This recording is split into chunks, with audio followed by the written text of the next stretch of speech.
APBN itu anggaran pendapatan dan belanja negara untuk Indonesia.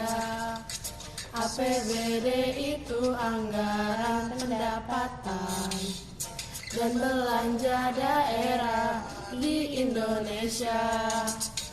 Fungsi APBN dan APBD sama.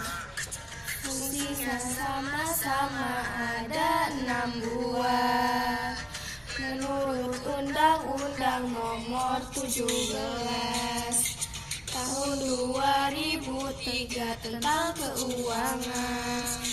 Otorisasi, alokasi, distribusi, stabilisasi, perencanaan, pengawasan dan itu fungsinya.